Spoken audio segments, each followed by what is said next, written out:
देखो, an electric dipole moment P is placed in an electric field intensity E। तो यहाँ पर एक इलेक्ट्रिक फील्ड इंटेंसिटी है, यहाँ पर एक डाइपोल रखा हुआ है जिसका जो डाइपोल मोमेंट है P है। The dipole acquires a position such that the axis of the dipole makes an angle theta। क्या है एंगल, क्या है थीटा है, with the direction of the field, assuming that the potential energy of the dipole to be zero when theta equal to 90 degree। The torque and potential energy पूछा है। तो torque हमें पता है, torque equal to P cross C. P cross C मतलब PE sine theta. Okay. And potential energy, potential energy का मतलब क्या है? पोटेंशियल एनर्जी का value minus Q into del भी। पोटेंशियल एनर्जी को याद रखो। पोटेंशियल एनर्जी, हम देखो इसको याद करो, जो कि हम ग्रेविटेशनल में पढ़े थे। ग्रेविटेशनल में पोटेंशियल क्या पढ़े थे, याद है? ग्रेविटेशनल में पोटेंशियल क्या पढ़े थे? जी एम बाय आर पढ़े थे। इसका जो पोटेंशियल एनर्जी पढ़े क्या हो गया? G M by R. Similarly potential क्या है? पोटेंशियल है K Q by R, K Q one by R. Potential energy क्या हो जाएगा? K Q one Q two by R. इतना सही डिफरेंस है। तो ये है पोटेंशियल, ये है पोटेंशियल एनर्जी। तो इसका रिलेशन क्या होगा? मैं इसके साथ और Q2 डाल दूंगा तो क्या हो जाएगा? पोटेंशियल एनर्जी हो जाएगा कि नहीं? तो मैं यहाँ पर ऐसे भी लिख सकता हूँ के कैपिटल क्यू, इसको लिख सकता हूँ कि capital Q and small Q. तो यू इक्वल टू क्या हो जाएगा? भी इंटू स्मॉल क्यू हो जाएगा कि नहीं? तो मैं यहाँ पर लिख लिया potential energy equal to minus Q into क्या, डेल भी। तो डेल भी मुझे पता करवाना है। डेल भी क्या है? इलेक्ट्रिक फील्ड के रिलेशन के हिसाब से ई इक्वल टू क्या है? डीवी बाई डी आर है। तो del V equal to E into D है। ये डी क्या है? डिस्प्लेसमेंट। और विच डायरेक्शन, इसको हम क्या बोल सकते हैं? Displacement vector. तो मैं ये इसको यहाँ पर लिख सकता हूँ, डेल भी के जगह पर ई डॉट डी डाल सकता हूँ, ई डॉट डी। ओके। अब मैं ऐसे भी लिख सकता हूँ डी डॉट ई। क्यों? डॉट प्रोडक्ट में क्या होता है? कम्यूटेटिव रोल होता है। डॉट क्रॉस प्रोडक्ट में नहीं होगा। A cross B not equal to B cross A, but A dot B that equal to B dot A. तो अब मुझे बताओ क्यू क्या है? क्यू है चार्ज ऑफ डाइपोल। क्यू क्या है? Charge of dipole. डाइपोल मतलब यहाँ पर माइनस होगा, यहाँ पर प्लस होगा, है कि नहीं? तो ओके, डाइपोल का मतलब क्या है? यहाँ पर माइनस होगा, एक एंड पर माइनस होगा, दूसरा एंड पर प्लस होगा। तो डी क्या है? डी है डिस्टेंस। डिस्टेंस मतलब, डिस्टेंस वेक्टर मतलब डाइपोल का डिस्टेंस। तो यहाँ हो गया charge of a dipole into distance of a dipole. तो क्या हो जाएगा? डाइपोल मोमेंट हो जाएगा। क्यों? डाइपोल मोमेंट इक्वल टू क्या है formula? Dipole moment equal formula है charge into distance, charge into length of dipole. तो क्यू डी को क्या लिख सकता हूँ? Minus P dot E. Minus P dot E मतलब minus P E cos theta. तो इसका या पी साइन थीटा, इसका या minus P cos theta. Next, next question देखो। Four charges capital Q, Q two Q are placed at each corner of the square. Okay. तो देखो ये एक स्क्वायर है, एक एंड पर है माइनस क्यू, एक एंड पर है माइनस क्यू, यहाँ पर है टू क्यू, यहाँ पर है टू क्यू। द रिएक्शन, हाँ हाँ, क्या पूछा है? सेंटर में पोटेंशियल मुझे फाइंड करना है। पोटेंशियल क्या है? स्केलर माने वेक्टर एडिशन हो जाता है। स्केलर पोटेंशियल क्या होता है, एक स्केलर क्वांटिटी है। ओके, इसका कुछ डायरेक्शन पता करने के लिए जरूरत नहीं है। तो इस पॉइंट के लिए कितना पोटेंशियल, ये मान लिया ए, ये बी, ये सी, ये डी। तो सेंटर में पोटेंशियल क्या दिया है, पोटेंशियल एट सेंटर 0 दिया है।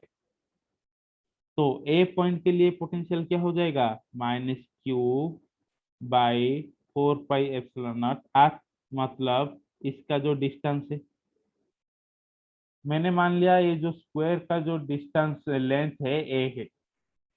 ओके, तो स्क्वायर का जो लेंथ ए होगा, तो इसका डायगोनल का लेंथ क्या होगा, एक स्क्वायर का लेंथ ए है, तो इसका डायगोनल का लेंथ क्या हो जाएगा बताओ।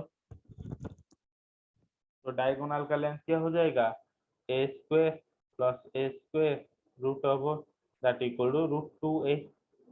ये डायगोनल का लेंथ, टोटल डायगोनल का लेंथ मींस एसी का लेंथ, एसी का लेंथ जो है √2a। ये मान लो मुझे सेंटर मैंने मान लिया, तो ए ओ क्या हो जाएगा, √2a/2, दैट मीन्स a/√2। तो -q/4 pi epsilon not a/√2। Okay, plus इसके बराबर -q into 4 pi epsilon not, 4 pi epsilon not वही हो जाएगा a/√2, माइनस नहीं प्लस 2 के लिए तो क्या हो जाएगा 2q 4 pi epsilon not a/√2, plus capital 2q के लिए 2 capital Q 4 pi epsilon not a/√2। ठीक है, तो अब मिलाओ उसको, फिर सजा कर रखो, इसको पहले सजा के रखो।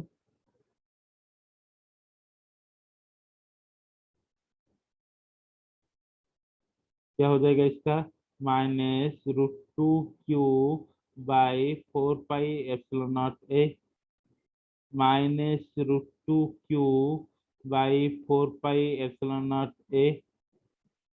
ओके, ये हो गया, इसको मैंने लिख लिया। तो इसको फिर से plus 2√2q 4 pi epsilon not a plus 2√2 capital Q 4 pi epsilon not a। Okay,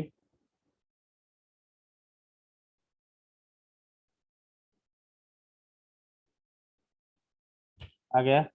अब किसको किसके साथ कैंसिल हो रहा है, यहाँ पर √2q है, यहाँ पर +2√2q है, तो क्या हो जाएगा, एक हो जाएगा कि नहीं, √2q 4 pi epsilon not a। यहाँ पर प्लस रूट -√2q है, यहाँ प्लस 2√2q है, तो क्या हो जाएगा +√2 capital Q 4 pi epsilon not a। Centre में क्या होगा 0, तो इसको 0 मान लिया, तो ये इधर आ जाएगा, तो क्या हो जाएगा माइनस हो जाएगा √2q/4 pi epsilon not a, that equal to -√2q/4 pi epsilon not a। √2 cancel, 4 pi epsilon a 4 pi epsilon a cancel, तो क्या हो गया q इक्वल टू -q। देखो कौन सा ऑप्शन में है, देखो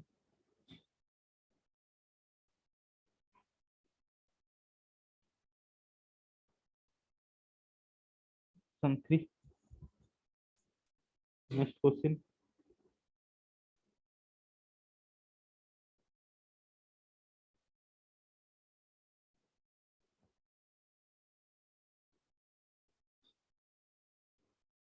तो 9 नंबर देखो, the parallel plate capacitor has a uniform electric field E in space between the plate.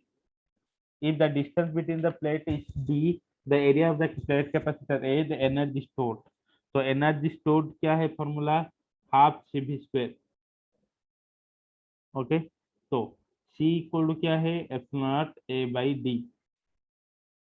V क्या है, E डॉट डी, है कि नहीं, E D. Okay, E into D, E है इलेक्ट्रिक फील्ड, डी है डिस्टेंस।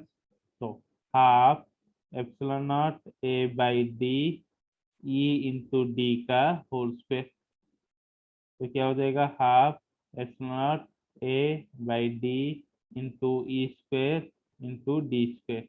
तो D से एक डी कट गया, तो क्या बचा, हाफ एप्सिलॉन नॉट ए ई स्क्वायर इंटू डी।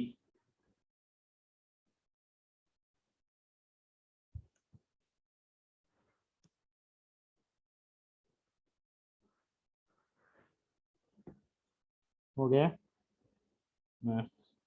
ये वाला क्वेश्चन बहुत इंपॉर्टेंट है, बहुत झक्कास क्वेश्चन है, क्वेश्चन ऐसे होना चाहिए। तो क्या बोला है देखो, two metallic sphere of radius 1 cm and 3 cm are given charge of -1 into 10 to the power -2 coulomb and 5 into 10 to the power -2 coulomb respectively. If these are connected by a conducting wire, the final charge on the bigger sphere। तो यहाँ पर एक sphere था जिसका कि Q1 है -1 into 10 to the power -2। Okay, and radius जो है 1 cm। और एक था charge 2, that equal to 5 into 10 to the power -2। इनका जो रेडियस था 3 cm। ये ऐसे थे, हमें कुछ नहीं करना है, ये था Q1 था। ओके, ये था Q1, Q2 था। मैंने क्या किया, सेकेंड केस में इन दोनों को एक कंडक्टिंग वायर से जोड़ दिया। तो ये था मेरा फर्स्ट केस, ये था मेरा सेकेंड केस। रेडियस क्या चेंज होगा, नहीं, रेडियस तो वही रहेगा, R1 इक्वल टू 1 cm रहेगा, R1 R2 equal to 3 cm रहेगा। बट चार्ज में अदल बदल हो जाएगा, कैसे होगा अदल बदल हमें पता नहीं। तो इसका जो चार्ज होगा वो Q1 डैश, इसका जो चार्ज होगा Q2 dash. Step by step लिखो, स्टेप बाय स्टेप लिखो, फर्स्ट केस सेकंड केस। तो मुझे इतना क्यू किसके अंदर होगा पता नहीं, बट मुझे ये पता है कि फर्स्ट केस में टोटल चार्ज जो होगा, टोटल चार्ज जो होगा, फर्स्ट केस में टोटल चार्ज जो होगा, सेकेंड केस में भी टोटल चार्ज वही होगा। इसका मतलब, इस what is the meaning, meaning is Q1 plus Q2 that should be equal to Q1 dash plus Q2 dash। ये समझ लेना चाहिए क्या, चाहे वायर कनेक्ट कर लो, जो भी कनेक्ट कर लो, चार्ज तो उसके अंदर ही होगा ना। अरे यहाँ पर वायर कनेक्ट करने से, कंडक्टिंग वायर कनेक्ट करने से चार्ज फ्लो हुआ, तो चार्ज क्या लॉस हो जाएगा क्या, यहाँ से चार्ज थोड़ा यहाँ पर आ जाएगा और यहाँ से चार्ज थोड़ा यहाँ पर आ जाएगा।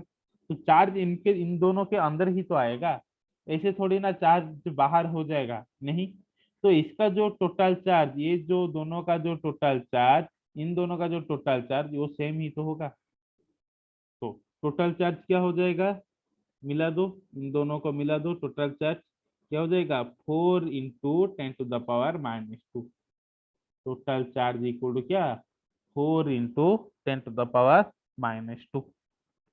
ओके, बात खत्म। क्या होगा, ये सब सारे कॉन्सेप्ट क्यों बताया, क्योंकि मुझे ये पता करना, ये बताना चाहिए था कि चार्ज, टोटल चार्ज हमेशा कांस्टेंट होगा।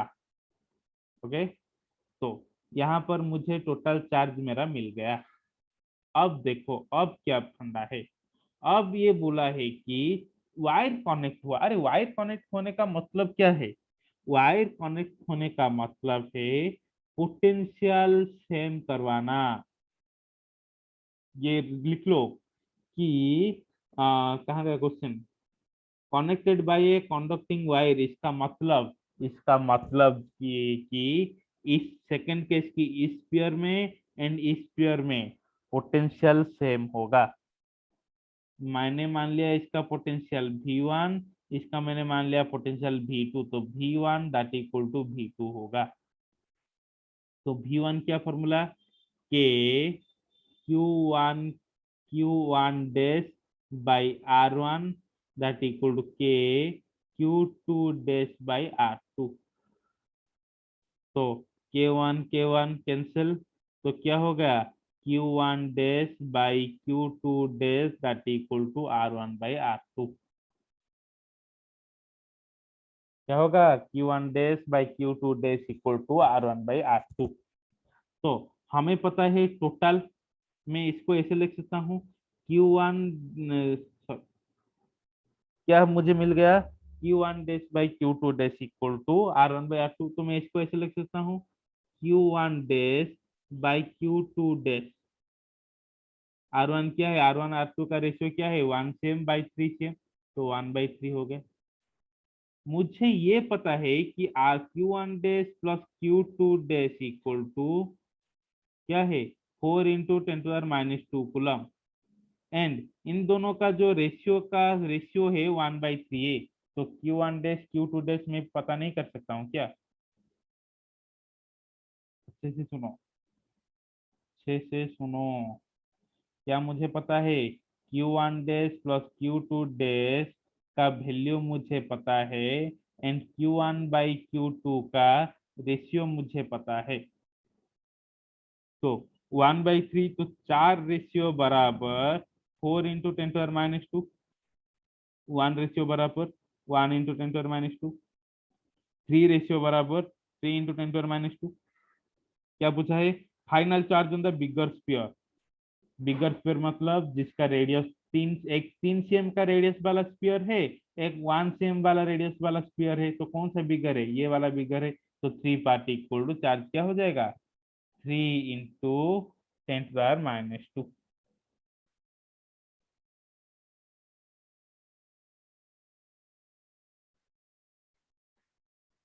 ओके,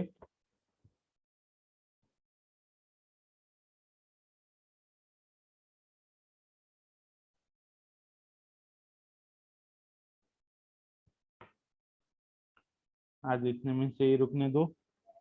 ओके, नेक्स्ट क्लास देखेंगे, नेक्स्ट क्लास कल टुमारो कर लेंगे। ओके,